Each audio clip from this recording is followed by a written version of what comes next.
And we are live for a new episode of the Electrek podcast. I am Fred Lambert, your host, and I'm joined by Seth Wintram. How are we doing, Seth? I'm good. All right. So what we're going to talk about this week, we're going to talk about Tesla, making a pivot to energy. A lot of energy news when it comes to Tesla this week. So we're going to discuss that, which I think is interesting. Then we're going to talk a little bit about FSD. There's NHTSA is kind of closing the walls on Tesla regarding a potential recall of FSD. So we're going to discuss that. And then at the same time, it's about to launch in Europe, though it was delayed to next month again. Then the BMW i3 was launched this week, and it grabbed a lot of headlines due to its specs, specifically the range, the charging, and also we're going to discuss the design. It was a big change in design for BMW. Uber and Rivian are partnering up. We're going to discuss that. Volvo is killing the EX30 in the US, unfortunately. Already a next-gen upgrade for Xiaomi SU7. BYD getting a giant boost from the oil situation right now, oil prices. And then we're going to finish it up with an update on Donut Lab, which we didn't do last week because it wasn't that big of an update. But this week is a little bit bigger. And we're going to discuss the clock is ticking for them to deliver on what they claim because almost the end of the first quarter. And then, as usual, we're going to end with questions for you guys. I already have a question from NC9066. But if you guys have any question about anything that we discussed today or any other topics in the EV world that you would want to take on, we're going to discuss that at the end. So you could put that in the comment section. We're going to get to it in half an hour, 45 minutes, depending on how fast we go through the biggest news of the week that we covered on Electrek. So first one, Tesla is reportedly. Oh, sorry. That's so frustrating when the sneeze comes and it just doesn't come. It's so frustrating. Look at the light. Like nothing is happening. Tesla is reportedly in talk to buy about $3 billion worth of Chinese solar manufacturing equipment. So this is a big change of pace for Tesla. We kind of announced that Tesla's solar business was effectively dead a few years ago. We closely reported on the phasing out. There are a lot of Tesla let go of a lot of installation team, a lot of scheduling team, a lot of solar panel design, solar system design teams. Obviously the solar roof is one of the biggest flop ever. It's still alive, but it's being installed by a handful of third-party installers, not Tesla. And yeah, it's nowhere near the installation or production rate that Tesla planned for the product. And even a year and a half ago, almost 2 years ago now, Tesla stopped reporting its solar deployment. Almost exactly when Elon managed to get rid of the lawsuit that was on top of him for the SolarCity acquisition. And his defense for the lawsuit was always that, sure, there was a lot of, self-dealing when it comes to buying a company that I was heavily invested in. And with Tesla, which I controlled, buying a public company that I was the biggest investor of, I had control of the board, and my cousins were in charge of the company. But it's all good because solar became a big part of Tesla's business after that. And then as soon as that lawsuit was cleared, he killed the solar business at Tesla, stopped reporting solar deployment because it was getting so small anyway. But this year, really, in the last few months, we saw Tesla actually doing things towards the expanding solar deployment at the company, mainly producing their own solar panels at a small scale in Buffalo and selling those panels. So that's something, mainly again through third-party installers and everything, but still it's a big deal for Tesla. Like one of the rare steps towards that. And then Elon went pretty big with his giant, hyperboles after that, saying that Tesla is going to deploy roughly 100 gigawatts of solar capacity, solar manufacturing capacity in the US. Now, one way to look at this, to be fair though, it's not it's not really Elon going back to his roots as someone who wants to accelerate the advent of renewable energy. It has almost exclusively to do with data centers. Now, data centers are extremely hungry in power, so he sees an opportunity to capture a market, which specifically a market of new energy demand from data centers in the US. And with his good friend Trump in power, now in his endless trade wars, especially with China, which produces much of the world's solar panels. There's a lot of incentive to produce those in the US rather than somewhere else. But still, there's reasons why China is producing a lot of these panels is they have the manufacturing expertise for them. For even though Tesla wants to manufacture them, they have to buy manufacturing equipment from China. But this is a big deal nonetheless, because apparently, from what we heard from the Reuters report, the front runner is a company called Suzhou Maxwell Technologies, listed on the Shenzhen Stock Exchange. And they are a manufacturer of solar cell screen printing production. So Tesla is looking to buy from them a ton of that equipment. But there's still a few things to clear, especially regarding they need approval from China's Commerce Ministry to export these equipment, because of course they will also compete with China's solar panel manufacturing. But if that goes through, Tesla is reportedly, based on the report, looking to have this equipment delivered by this autumn, so by the end of the year. And apparently they're going to Texas. So the panel manufacturing would happen in Texas, which makes sense. Most of Tesla's new manufacturing capability have been going to Texas in the last few years. Yep. Didn't they have some solar in New York? They were going to build panels in New York? Yeah, they are building panels in New York, but we're talking about 300 megawatts of capacity per year, roughly. Versus 100 gigawatts here. So it's several order of magnitude bigger. And again, 100 gigawatts would, I think, triple or quadruple the current production capacity of solar panel in the US. So we're talking about a completely new scale here. And as usual, it's Elon Musk saying this. So keep that in mind. Like often, his targets are a lot bigger than reality. But $3 billion worth of just solar equipment. So that's not the factory itself. If they are ordering for $3 billion of solar equipment, the factory entirely could cost like 10 or something. This is still a giant investment towards solar production. So ultimately, it's a good thing, and it should reduce the cost of solar panels in the US quite a bit. In the same vein, Tesla was also confirmed to be the buyer for LG's LFP cells in this is in Ohio and Michigan. I always keep confusing the two of them because they have a couple of factories there. Michigan, the Michigan factory. Okay, so a few like a year ago at this point, a little bit more maybe, GM and LG had a little falling out because Trump came into power. GM was like, we don't care about making that many EVs anymore since Trump changes the rules. So we don't need all this battery capacity that we made a deal with LG to build new factories in the US.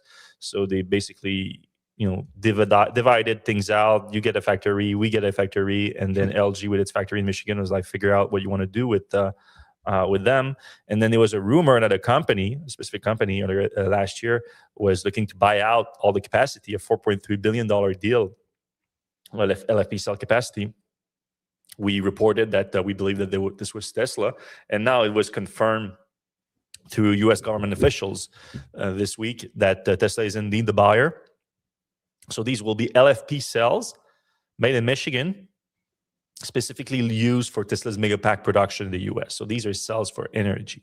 Like I said, everything points to Tesla going big on energy right now. It's its only growing business segment right now. Automotive is down, but energy is up. So they're doubling down on it. Seems to be a smart move. Rare one for the automaker these days. But yeah, it's big capacity. So we're talking about they are aiming to get to 50 gigawatt hour capacity. I don't know, maybe not right away. The first delivery, mass production is in the second half of 2027. So we're still not too close from this. This is a while. Yeah, over a year out, right? Over a year out. In the meantime, what's going to happen is that Tesla's going to have to keep buying cells from China. Tesla has its own very small scale production of LFP cells in California right now, but the capacity, once completely scaled, is going to be 10 gigawatt hour, which is like, it's not that much, but it's actually pretty good. But that's when it is scaled. This is like 5 times that. So meanwhile, Tesla's going to have to take care of that and use that and supplement it with production from China, which is tariffed up to 84%, I think, now in the US. So it's pretty bad. I mean, unless something happens with these court decisions. No, I think the court decision was not China, right? China still, the tariff still holds, I think. It was more the other countries. I'm confused by that. Notice. All right. Moving on to FSD. So there was a big upgrade to one of several NHTSA probe into FSD in the last few years. These things move slowly. I think this one started in October 2024, so we're already like a year and a half into this probe. This one is specifically, it's not the biggest one. The biggest one is the one with the 58 incident regarding traffic violation, and Tesla is having like a hard time delivering the data to NHTSA about it. I think the deadline was actually this week for the latest deadline, so we should know like in the next few days to weeks max about this one. But the one that was updated this week was specifically about visibility. Road condition includes sun glare and fog. So it's about the cameras at Tesla not being able to see the road and not warning the driver enough that, hey, I cannot see what's going on, so you should probably take over. And there was several accidents that were linked to those conditions. And through their investigation, to their probe, like the first stage of, and it's a probe, talk with the automaker about it, and they found other accidents. Tesla just said, Tesla often, as they often do, they're like, we did an over-the-air software update, already taking care of that. But based on Tesla's own analysis of the situation, they admitted that it would only fix about half of those accidents that were part of the probe. So even their own update would not have prevented all of these crashes. So what happened is that NHTSA upgraded the probe to what they call an engineering analysis. So it's just more resources being spent to the probe, and generally it's the last step before they actually do a safety recall on this.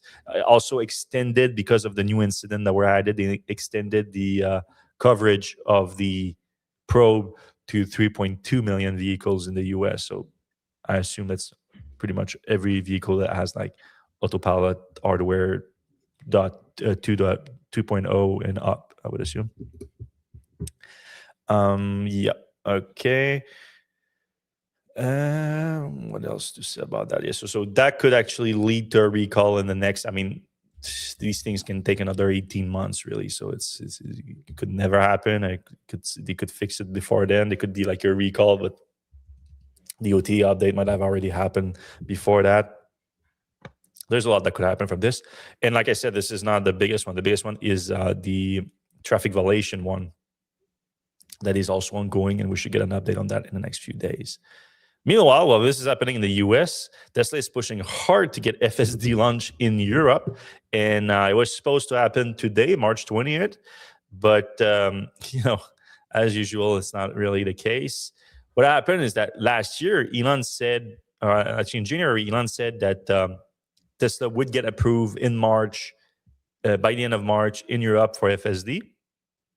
And when he said that, the RDW, which is the Dutch road authorities, said that, whoa, we didn't say that at all. We said that by that date, we're going to complete the testing and the data collection and analysis phase. We're not necessarily going to approve you by then.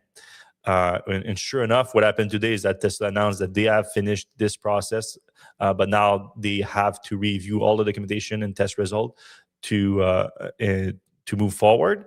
But Elon has already announced that by April 10th, this is all going to be done and they're going to be approved.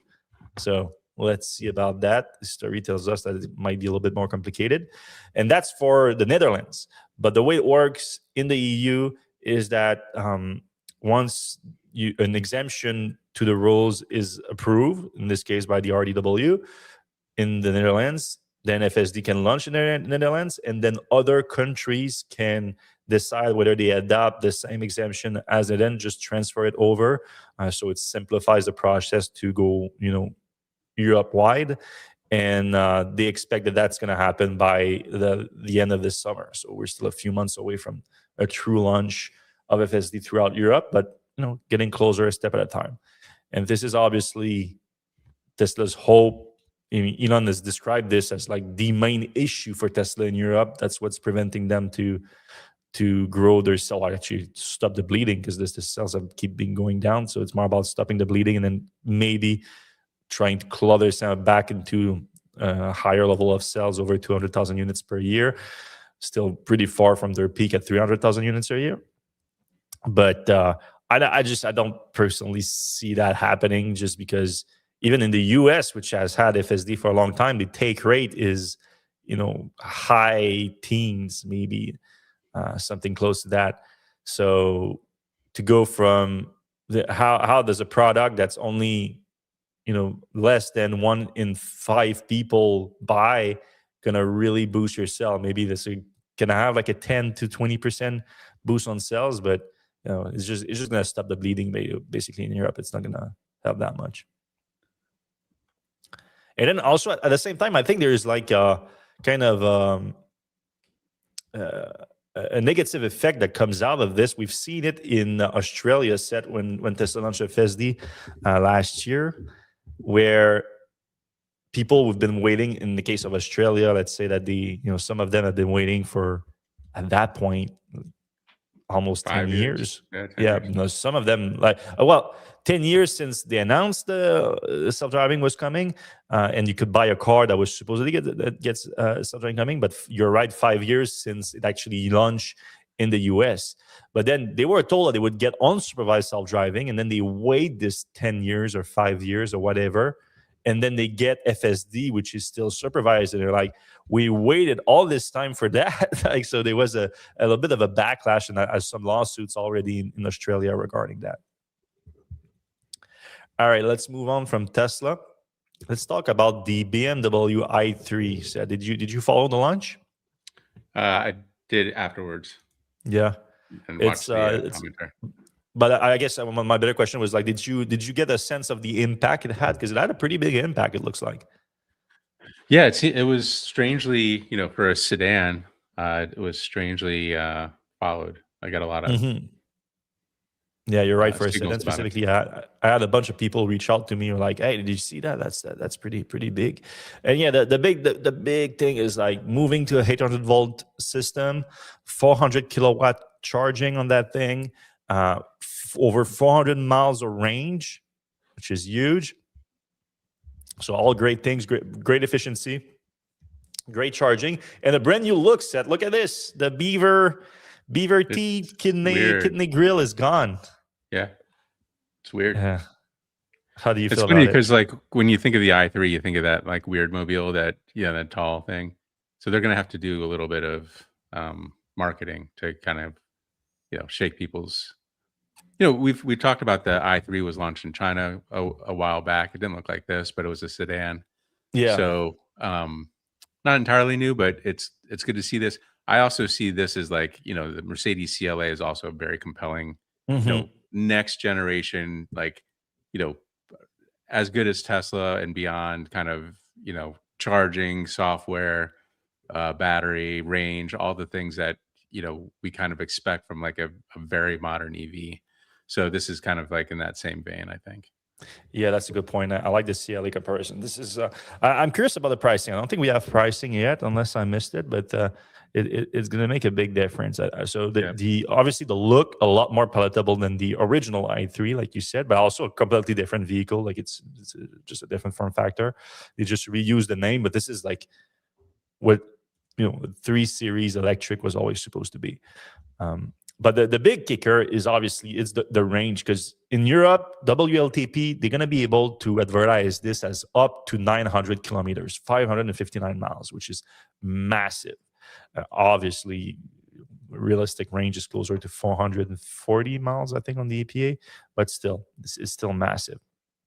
In North America, it's going to have NAC standard. So here's a quarter from behind look, quarter through quarter behind. It's sharp looking. It's I like very that, simple lines, right? Yeah, that behind the rear wheel, like, it's an interesting. I mean, it's new for BMW. I think it's pretty yeah, good. it's definitely a statement for them. Like the front end specifically, front end is completely different. Like every time there's something different, it's like we are a bit resistant to change, and you and I were both not big fans of the kidney grill and beaver teeth, however you want to call them. I've seen better front ends from other automakers as well, because it feels like they want to keep that they have real to have feeling. That. Yeah, they have to have that, like BMW 2, circles or whatever. Yeah. So, but I mean, that's just a small part of the overall look. I'm just happy people are still making sedans. Jeez. Seems like everything is going to do well in Europe. Yeah. The interior, you have what we've seen in a few other BMW lately, these crooked corners here for the big screen. Also, I don't know why you would do that. It frames the entire interior in a weird way. Like maybe it's my OCD, but my OCD doesn't like it at all.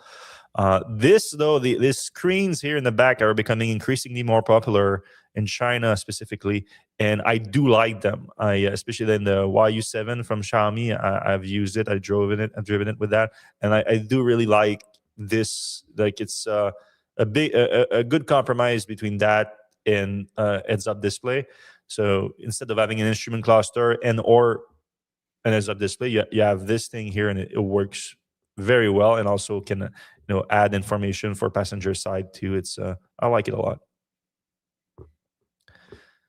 You have a beautiful interior here with a back seat. You're gonna get an M option on this too, right? Then I think this could be a pretty good car with a M. Yeah, do they call it the MI3 or the IM3? Yeah, good question.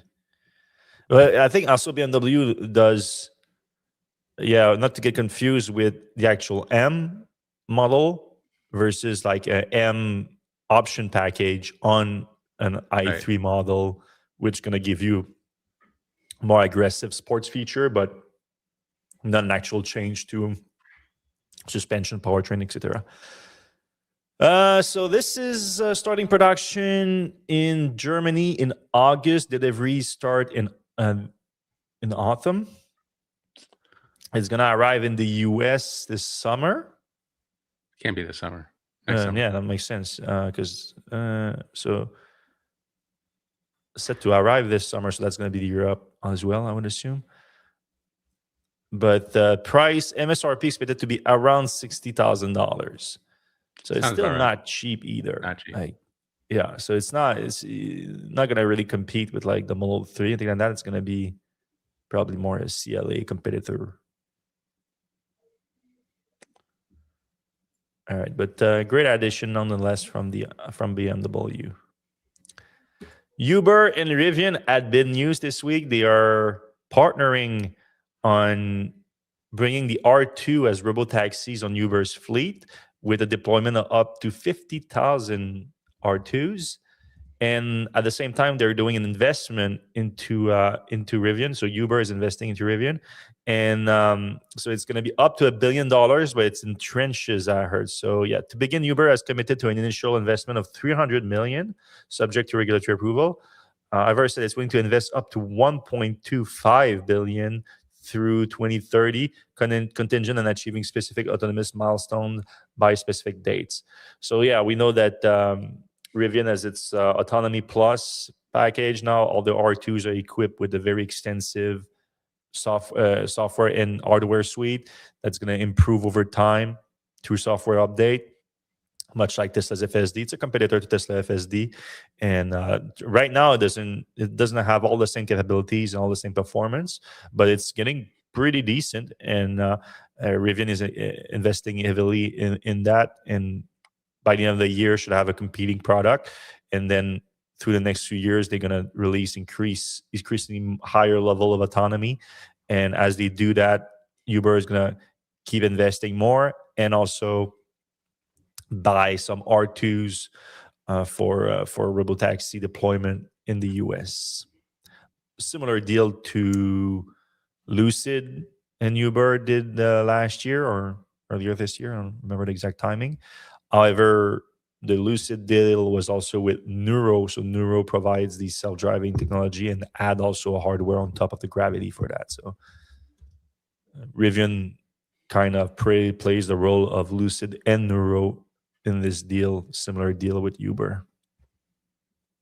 A lot of competitor in the self-driving advanced driver assist system. Like people always thought, like the Tesla super fan was always the idea that there's no one close. Tesla's gonna own the entire market, but we were always pretty skeptical on that. And sure enough, it looks like by the time Tesla has a true level 5 system, like a lot of other companies gonna have them too. All right, moving on to some worse news. Volvo has confirmed, according to a report from The Drive, that the EX30, its most affordable EV, is going to be out of the US market by the end of this model year. So basically, they don't see a market for it right now in the US amid the current political situation, which is a real bummer. Yeah, I mean, that's one of our favorite vehicles. Yeah. It's I see a bunch of them in Montreal. They're really great looking, small, sharp, and you did the review of it. You like the powertrain too a lot. Yeah, I love everything about it. The software was a little problematic, and the screen was a little small. I need reading glasses, so. But other than that, yeah, one less affordable EVs in the US. Yeah. Xiaomi, one of my favorite company to follow these days. Is just they have some great stuff. They came out this week with an update to the SU7. We knew it was coming, but now we get everything. We get the look, the updated look, which look a lot less now like the Taycan. So for those that were upset by the resemblance, that is mostly gone, in my opinion. I see a little bit more of the high-end Model 3 in front with the sharp front end, so which I like. I actually bought the new Model 3. And, also a little Ioniq 6 in there, maybe? Yeah, and from this angle, if you go from the back 3/4, I think you see it less. So do I have another picture in there? No. Yeah, so it's a slight design refresh, especially the front end being updated. There's also you get a little bit more range out of it, which was already the big the thing. The Xiaomi SU7 is a direct Model 3 competitor in China. Already managed to outsold it last year, which was a crazy feat for a company. This car is 2 years old, and they already are doing a significant upgrade to it. Most of it is things that they learned from the YU7 that launched last year. So they bring a lot of the capability over. So a bigger battery pack. You have still the 400-volt system, smaller pack for the standard version that gets you 720 kilometers CLTC, but that's still over 300 miles of range. And but now you get 72 miles increase on the Pro version, which you just break 900 kilometers, which is over 500 miles, realistically closer to 400 miles. And the Max version, which has a little bit more power, dual motor also, 835, so just 35 kilometers more. So all version get a little bit bump between 20 and 72 kilometers of bump of range. A little bit faster charging too now, 10 to 80% in just 11 minutes, which is not BYD 5-minute speed, but still pretty close. One of these actually used BYD cells. I don't know SCLT. Yeah, the first version, the standard version, I think used, and then CLTC for the others. At least that was the previous version. I don't know if they changed that for this. They updated the suspension a little bit, continuous damper control. They updated their sensor suite now with they have the cameras have auto cleaning on them, which I think is a big upgrade. If you really want autonomy, I think you have to have auto cleaning cameras. Otherwise, humans are gonna have to be in the loop at some point. They have a 700 tops system, up from 508 tops for the onboard computer. And Xiaomi has a FSD competitor in China called Huawei Autonomous Driving. I might actually check it out next month. I might be going to China. We'll see. Oh, interesting. I was just going to say, are they coming to Canada? Not yet. I don't. I think BYD, Geely, and so forth, or GD are going to be first. I don't think Xiaomi has the bandwidth for it just now. They still don't have the capacity for production capacity just for China. So they are focusing on that market. But yeah, it's the Beijing Auto Show coming up next month. Ooh. So I might go check it out. They updated the safety. They added more airbags. They had quite a few crashes that made the news in China. A lot has to do too with the car, just crazy powerful. Like people are not used to that kind of power, and they crash it. But they have to counter that with the better safety. The prices went up. So you have a lot more capacity, but the prices went up. The standard now is 229,000 yen, up by 10,000 yen, but it's still $33,000 base price. And then if you want the max, that's 309,000 yen, up also 10,000, $44,000, which is still like, I mean, between you. It would be, I would like to have, like, we just talked about the i3. I would like to have a comparison between the i3 and this, like the max i3 and then let's say the base, let's say the max SU7 and the base i3, which is $16,000 more. Yeah. And see a comparison. I think I would probably have to go with the SU7 Max with those specs. For the price, for sure. Yeah. A $16,000 difference. It's not little. And they all come with LiDAR. They also have LiDAR and radar sensors, 4mm wave radar sensors. All right, 2 more news items. I'm going to jump into the comment section to talk to you guys. So if you guys have questions for us, I see already plenty of people are in the comment section. But if you have a question, you can put them down. We still have some time to get to them. So I don't know if you've been following the war in Iran, pretty depressing stuff. But one of the direct consequences, other than the people affected in the region, is the more global consequence is the oil prices have been shooting up, hovering around $100 a barrel, and often threatening to go much higher. I think it peaked at 120 at some point and then went back down quickly, but still, around 30% more than they were before the war 2 weeks ago. And this is impacting everyone, not just everyone that has a car, but everyone that, everything is on a truck at some point, and those gas prices are affecting the price of transport of everything. But when it comes to people having to go to the gas pump, pumping gas, it's especially frustrating. And then you see your neighbor arriving home without having to stop at a gas station and just parking with their car, and it makes you think. And BYD is apparently one of the biggest benefactor of this, especially in Asia, because a lot of, especially China and Asia in general, is getting a lot of their petroleum from Iran. And they are specifically worried about not just the higher prices right now, but just the supply capacity overall. And China has been moving rapidly into being being 100% electric by 2035. But now it's making people think that they want to be in that transition sooner rather than later, because you don't want to be stuck with a car that runs on something that you cannot import anymore. And BYD is noting now that there was a report in Bloomberg this week that polled some salesmen across Asia, the Philippines, Thailand, and China, and they report that their showrooms are just buzzing with people. They're being extremely busy right now, and they are citing the gas crisis as a reason why. Makes sense. Yep. I think we're going to see a lot more of that before this is over.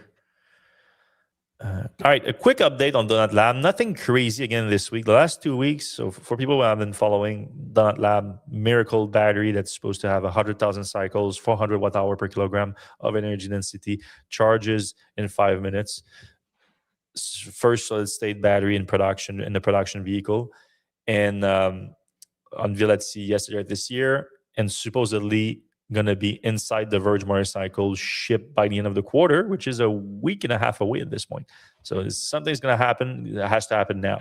And over the last month and a half, what they've been doing to try to build credibility is they've been releasing test results, specifically independent testing from VTT Lab in Finland, every week to show like, hey, we have a real capacity on this, real capacity on that. However, a lot of those things that they independently verified are not the biggest claim about the battery, which I repeat are 100,000 cycles and the energy density. Last week was, I think, discharge over idle discharge, like phantom drain on a certain temperature or something like that, which was not that, it was pretty good, but not that impressive either. This week, what they did is that they actually claimed to have one of those battery pack inside a Verge motorcycle, and they brought the Verge motorcycle for charging at a charging station, and they charge it at 5C, 100 kilowatts for 5 minutes straight. And they posted the video with the full cycle, which is good. It's arguably a game changer. Not that many electric motorcycle can charge DC fast charge at that rate, so that's good. I think also the clear claim is that there's no active cooling. Yeah, so yeah, it's air cooled, so there's no active liquid cooling in there. When you start getting to 100 kilowatt charging, normally you would see liquid cooling, preconditioning of the battery pack, and all that. You don't need that in this, which is obviously a great advantage. So that is impressive in itself, though we cannot confirm it really. But my main thing with that test that I was not too impressed is that it's the standard 18 kilowatt hour battery pack, I think. 18 kilowatt hour battery pack in there. So it's their smaller pack. The impressive thing with the Donut Lab is that supposedly it's going to enable, due to its extremely high energy density, both volumetric and weight related, a 30 kilowatt hour pack inside a motorcycle, which is huge, and that's enabled 270 miles of range. This is not that, apparently. This is the 18 kilowatt hour pack. So a little bit less impressive. And like I said, the clock is ticking on them. So they need to do something within the next week and a half. Otherwise, they're going to start losing credibility fast. All right, let's jump into the comment section. All right. Question before the show. How big do you think the operating fleet of Tesla is? Cars sold and still operating? Who do you think is the next runner-up by brand? I think that, assuming they want to know how many EVs. Like entire fleet? Yeah, it's a couple million, right? More than that. It's like 10, closing in on 10 million at this point. 10 million? No? Yeah, sounds right. Worldwide, I think, yeah, they've been producing a few million per year for like 5 years now or so. And it's closer to 2 million a year in the last 3 years. So yeah, it's so are they asking operating fleet? So how many are left? How many have been, like, not that many are, like, other than the cars that crash and everything, but I still have one of the first Tesla ever produced, all of the first real, like, not the Roadster, that was like more put together from a Lotus, but I still have a Model S 2012, so that's one of the very first Tesla, and it's still on the road. So Though I'm kind of, we just had the computer failed again, and Oh, really? yeah. They're running out of those things to No, repair it they with? still they did an upgrade for it, but Okay. we already did upgrade it like a few years ago. We did the MCU change because it had the memory issue and it kept crashing. Mhm. So I need to go back to look at my service history because I'm curious how long it lasted. Hmm. All right. Top of the evening. Your biggest Ken Power fan and now Lucid fan too. Cosmos will be wild. Cosmos All is right. the is either The- is the cheaper, the cheaper Yep. Lucid. All right. Carl says Elon took a huge government tax break in New York for that flop of a gigafactory there. Yeah. They are making some superchargers. Yeah, now they are in good standing with the New York government. So the New York government had a deal with them that they had to maintain a certain level of employment, and if they did, they had access to the factory basically rent free or so Yeah. for Or a certain number of years. tax free. Yeah. Yeah, So an account from Facebook a real account. called RJ Scaringe. You know, it really frustrates me that they got rid of the verified badge. Like, they just totally made it. Like, wouldn't Mhm. that be great if you could actually verify? I don't imagine that RJ's jumping in our Yeah, he's comment welcome on the section. podcast whenever he wants. Though we'd love to Yeah, talk to him. yeah. All right, Jesse, SEA77. Sorry if it's a repeat. How do you see the U.S. war on Iran affecting EVs and renewable energy in general? Are we seeing any going on already due to it? I think it's positive for EVs and renewable energy, but this is one of those we're too early to tell how big an impact, I think. Yeah, it depends on how long it lasts. But every time humans they forget quick. So even if it doesn't last, which I hope it doesn't last, just for the benefit of everyone, it it, it should be in your mind that this can happen. Like just a few geopolitical thing happen. It's not a small one, but it's still there's a lot of bottlenecks in oil that can affect oil prices, and politics are involved, which is also true to electricity prices. However, you cannot have your own gas pump at home for the most part. I'm sure some rich people do it, some like wealthy, crazy wealthy people, Or you're but out for in the the middle most of part, nowhere. yeah, for those people, you cannot do that. But set right now is inside a house that's powered by solar with solar on top, and that goes into his EVs. And if the electricity rates go up next year, it just doesn't change anything for him. And that a lot of people can do that. This is accessible to not everyone. It's not exactly cheap, but it's also a lot more accessible to more people. And in general, even if you don't have a home, if you have you rent or whatever, electricity rates, even though they can vary, they're a lot more stable than gas prices in general. So people should just remember that and think about their next EVs being their next car being electric. And I think a lot of people will do that regardless of how long this lasts. But also a lot of people, as soon as the prices go down, they forget about it and like, let's go fill up my giant diesel truck. Yeah, and for all the crazy preppers out there, like, it's going to be a lot easier to generate electricity in the Mad Max Armageddon land than it is Yeah. to refine, fossil fuels. Yeah, So gas doesn't last that long. It no, doesn't it last that long on its expires. own. Yeah. While your solar panel is gonna last like they're warranted for like 20 years, but they can last like 40 years, whatever. Yep. All right. Some tariffs on China were illegal. Some stayed. Yeah, we're talking Yeah. about tariffs. Question: are the Verge motorcycles using donut batteries still being delivered this month? I think that's a supposedly, right? Yeah. We still have a week and a half to see. All right. Yeah. And then i3 will be sick as a wagon. We didn't talk about that. Is there a wagon version of the Yeah, I i3 think coming? so. I think there's a wagon coming. Yeah, shooting brake or whatever Yep. they call those cool things. That would be actually a pretty sweet car. It would be like kind of like a Taycan Cross Turismo or whatever. All right. I had an old i3 and it was amazing. Part of me wishes they'd bring it back with the same design. Yeah. So the i3 original design was very, to put it nicely, polarizing. Yep. Polarizing. And there are people who love that design, suicide doors and all. Obviously, everybody who loves it didn't have to drop off kids at school from the back seat because you have to open Yeah. the front door to open the back door. That was my big gripe. So Yeah. The size was interesting. Maybe Jesse's in Europe. I don't know. I know a lot of Europeans liked it. Like it was not too big, not too small. I know I've the only time I've driven it actually was in Barcelona, and I was happy to have you have a feeling of being a little bit tall in the vehicle while still being manageable in a city that's had whole roads and all that. So yeah, it's an interesting car. yeah, it's pretty similar to the Bolt actually. Obviously Yep. different tires, but hmm similar form factor. All right, Carl, my disappointment with the i3 is that it's using over 100 kilowatt battery. Carl, I think you're in the minority there. I think people like the big battery. We need to shrink Yeah. them, not grow them, not sustainable to inflate with every generation. I think they are shrinking the size of the battery per kilowatt hour. We're getting more dense, energy efficient batteries. So it's not necessarily growing linearly, but Yeah.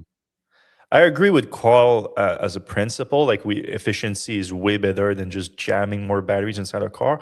But in most market, especially in the US, you're still trying to convince people to go electric, and it's easier to convince them with longer range. And then after they are hooked on EVs, you're like, hey, do you realize right now you don't need 400 miles of range every day in your car? It doesn't make sense. You're better off with a more efficient, smaller battery pack with fast charging capacity. That's going to enable you to do long distance travel while being on a day to day basis a lot more efficient in your travels. agree. All right, and they're dropping the i4, so that sucks. Yeah. The i4 was a good car. Like I enjoyed that, but it was actually shockingly good for basically doing no work. They just pulled out the engine and threw in a electric drivetrain. So it was hmm actually amazingly good for the amount of effort they put in. But I think a purpose-built EV is going to be much It more. was expensive though, wasn't it? Too. It was, Yeah, it was expensive as well, and a little bit bigger than the i3, mhm. obviously. Tesla will be the last to enter. I think I was talking about full self driving. Yeah. Oh, right. I guess so. Skeptic says, imagine telling somebody in 1975 that one of the biggest technological pursuits of the 21st century would be taxis. I can't help but think all this taxi stuff will struggle to find demand. I don't know. It's the idea of a robo taxi seems like it will have a lot of utility. Yeah, I see that, but I think if you look, it's like anything, like the AI race right now. Like people, there's some good use to it, there's some obvious good use to it, and then there's some trashy use to it. And but people when you're in a sector, you like to inflate the impact. Like everyone in Silicon Valley says that like their product's going to revolutionize the world, and this is like a whole meme, really. And I think a lot of people are doing that with taxis, with robo taxis. Elon being the main perpetrator here, obviously. Mhm. But it's so it compared to that, I understand skeptics' point of view, where there is clear benefit to it, but in terms of the actual overall demand, if you look, you have to look closely at the current ride-hailing market, which is significant, but not growing at an insane pace anymore. So we seem to be closer to a plateau. And then you look, how much can we realistically reduce the cost of that by removing the driver? And then as we reduce the cost of that, just how much more growth can we get? I think it's smaller than everyone that is in this sector, like Elon and who else is a big like proponent of that? Even like Waymo, I think is being like a lot more realistic about this thing. Is like, and people love already the experience. So there's dual benefits, I think, because people that are using Waymo right now prefer it to the average Uber experience.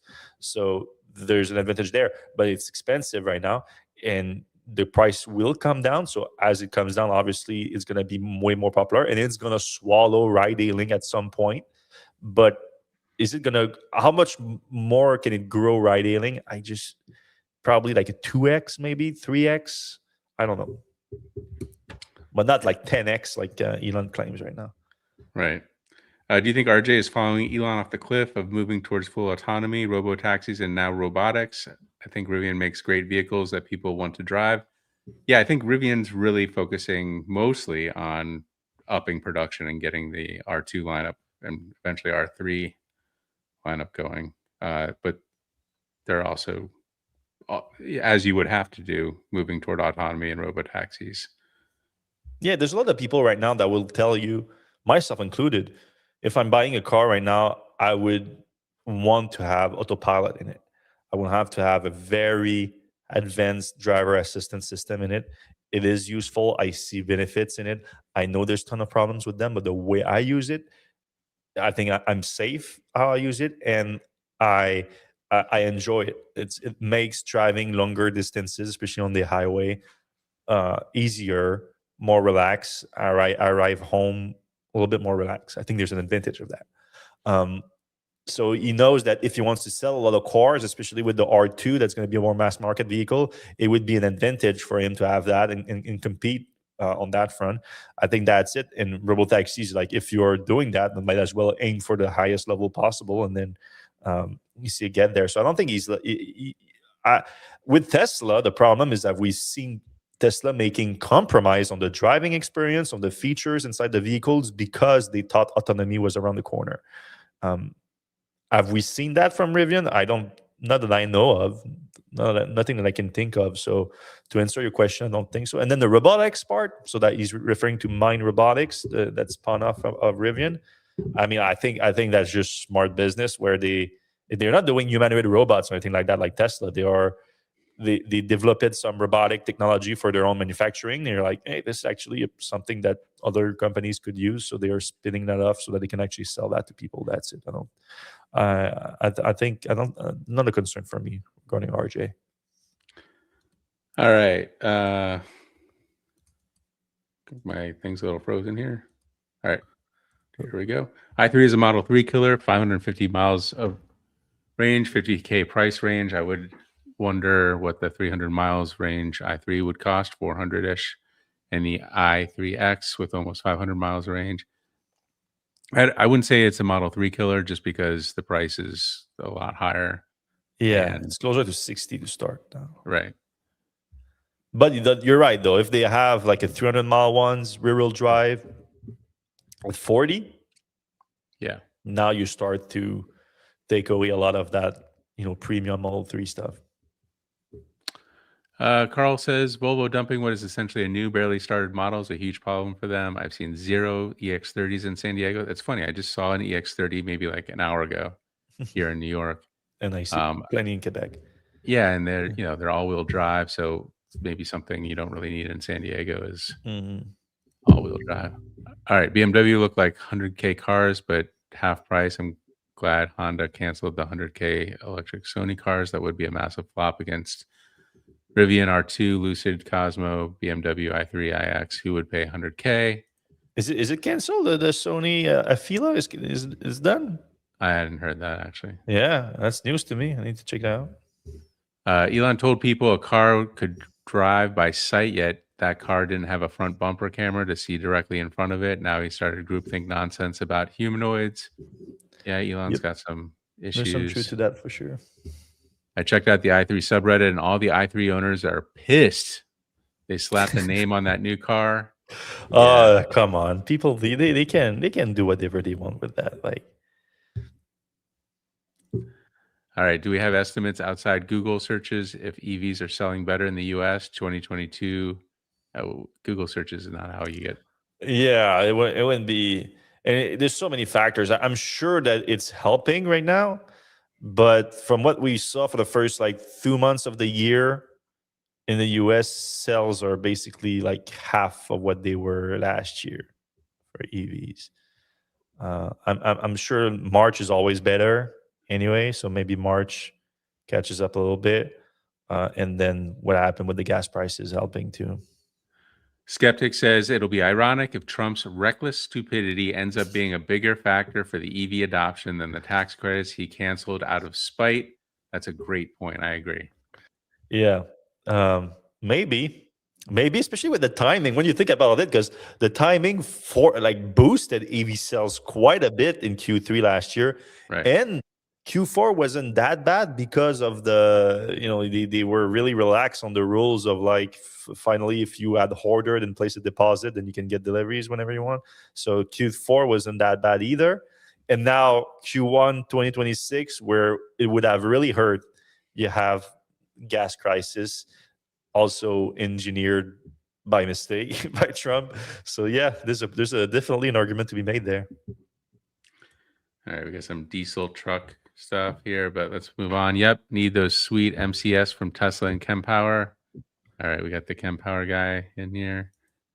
We're talking about diesel. I do ring dips too, Fred. Great chest and tri workout. I think Oh, he's I'm referring to talking your about my gymnastic equipment. Yeah, those GSP product right there. Great product. I don't know about the oil infrastructure, but the two sides have already destroyed 17% of the natural gas production capacity. I read it will take decades to bring some of that back online. Yeah, natural gas was hit pretty hard this week. Yeah. It's not just the petroleum. All right, my next EV will have vehicle to load, unlike my Model 3. Yeah, Tesla's really late on that. Yeah, I think they have it right now. The hardware is there, and everything is just letting people use it. Got to That's sell Powerwalls. Yeah. BMW never brings their wagons here. That's true. That's a sad point. Original i3 was sweet. We rented one for a wedding as guests, and bride was mad at us because we got all the attention. Yeah, I'm gonna file that like didn't happen. Hopefully the bride was better looking than the never mind. EVs were super rare back then. Excellent city car. But Fred, your stance on initiating folks on big batteries is like indoctrinating them on SUVs and then asking them to move to station wagons. You're indoctrinating, Fred. Yeah, I mean, I think it's still better that they go electric with a bigger battery pack than not going electric. So I think that's the main point I'm trying to make here. Yeah. And I think it's easier after that to tell them like, all right, did you realize how often you actually need the 400-mile range? By then, too, like right now, maybe they can make the argument that the infrastructure where I need to go is not there right now to support a shorter range to get there with faster charging. But then in a few years, maybe when they need their next car, the infrastructure is a lot more deployed by then, and it starts to make sense. So there's I think getting them to drive electric is more important than getting them to drive a super efficient electric vehicle. But I understand the sentiment, Carl. I'm with you. I mean, I'm Naptera. Like I dropped, like I lost $10,000 investing in Naptera, fully knowing that it was most likely than not to happen, but wanting to encourage hyper efficient vehicles.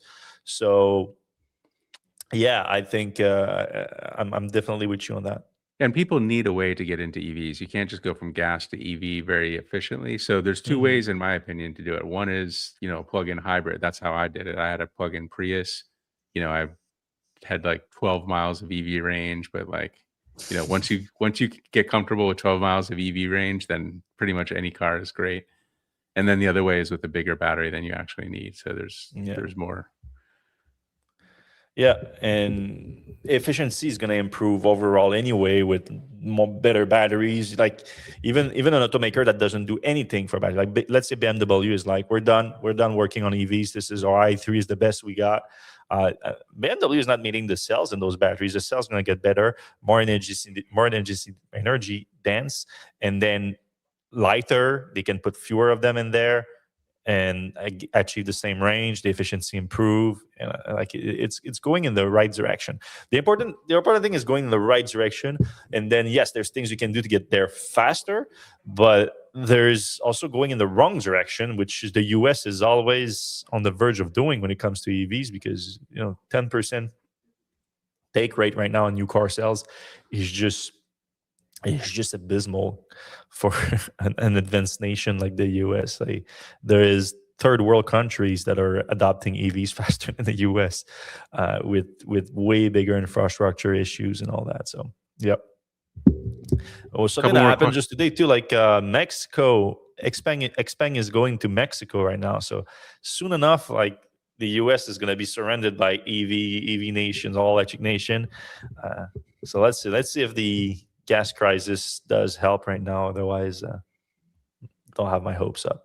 All right. I think it's ironic that a new i3 goes 440 miles but needs super fast charging. Pick one. Well, I think the bigger battery packs allow for faster charging Yeah, oftentimes. So yeah.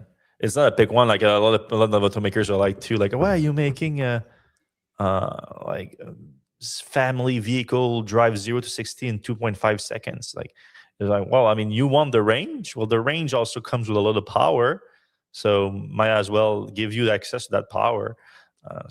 I think it's more a consequence than a choice.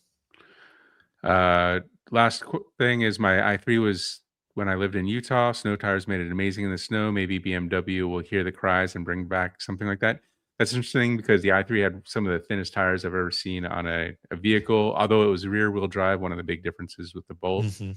But yeah, I don't think I've ever recommended the i3 for snow. Yeah. I mean, it's basically bicycle tires, like this thing right here. Yeah. Bigger tires than the i3. Yeah. No, but it was a fun vehicle, so we're not Yeah. trashing it. It's just, yeah, I agree with you. All right, well, that's it for the Electrek podcast this week. I hope you enjoyed the show. If you did, please give us a like, a subscribe on whatever app you're watching. If you're listening on your podcast app and you do enjoy listening to us, you can give us a 5-star rating if you think we deserve it. That helps the show a ton. It's free to do and it takes a second, and we appreciate when you do it. We're going to see you same time